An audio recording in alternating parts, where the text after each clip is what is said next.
4 is in the books, and again, I think another good day. I think probably the most impressive thing is how our kids practice, just tempo-wise. We talk a lot about how the Steelers practice and how we practice, and Steelers practice so smart, not falling on the ground. Our guys are, I think, starting to figure it out. I see a lot of smart team decisions as far as not taking cheap shots, and so that's the first thing, because you can't play this game without guys on the field. You want to try to keep your best 11, 12, 13 guys on the field.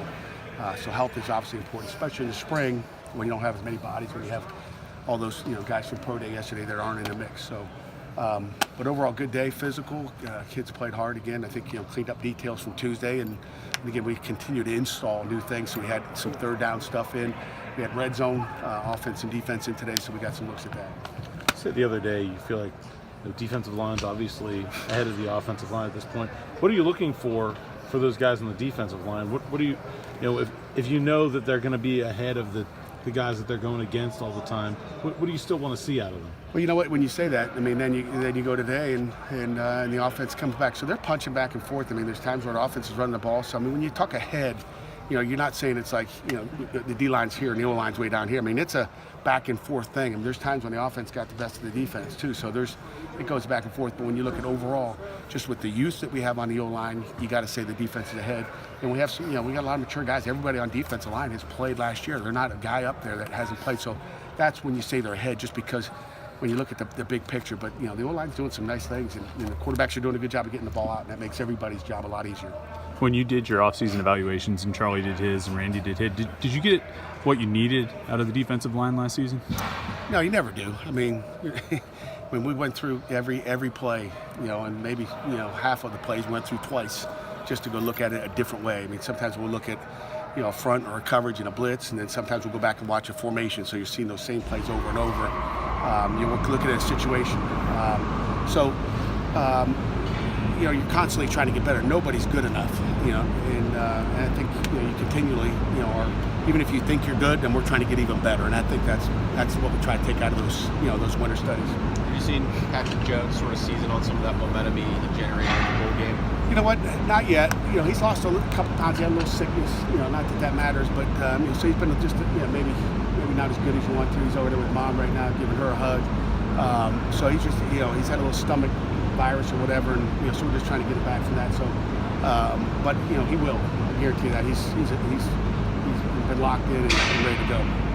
It seems like the middle of a defensive line is an interesting spot where you might not always get big production numbers out of it. What do you look for from the tackles? I mean, how do you just evaluate those guys on numbers? Is it a little more than that? Yeah, it's a lot more than numbers. I mean, D tackles aren't making a ton of tackles and sacks and TFLs, but obviously they want to try to stay in their gap, and we want those guys to be gap sound and doing the right thing, and it comes down to executing and doing the right things. I think, and again, as long as they're doing the right thing and in the right spot, and I'm not, even if they get reached or doubled a little bit, our linebackers will fit off them, but they got to, at least make the linebackers understand where they are, and I think that's the key for those guys. Are those young guys, Twyman and Danielson, are they pushing Watson in camp? Watson, Camp are veterans that can move pretty good, but we're going to play 4 guys in there. So Devin, Tyler Bentley, don't count that guy out. That guy's looking good too, and they all, they all got a chance. First spring here for your quarterbacks other than Kenny. What have you learned about Nick, Davis, or even Jeff, who was obviously with you guys last season? Obviously Jeff's a seasoned guy, and every day's a different day, but. And Davis is the puppy in camp, but they're all doing a great job. I mean, I think, we talk every day about our personnel, and Coach Whipple's excited about what they're doing, how they're doing it. But, Nick showed some things. They've had opportunities to each alternate and get in those 2 minutes and run the offense. So I think each day they get better. And again, they're all freshmen, really, when you look at, new quarterback coach, Coach Whipple, new offense coordinator. So it's all fresh, and they're all kind of starting from square one. How do you straddle that line of, obviously we have a guy who's started every game last year at that spot, but still telling those young guys we want you to push him and you have a chance? Well, that's how, you give them reps and give them opportunities to keep them better. And again, we want to get 3 or 4 guys ready to go, because you never know when you get down to it. I think I might have mentioned this in the past. I had 7 quarterbacks one year. We were playing with our 7th guy, so we just got to make everybody's best they can, period. I don't care if it's on the D line or receiver position. All right. Okay?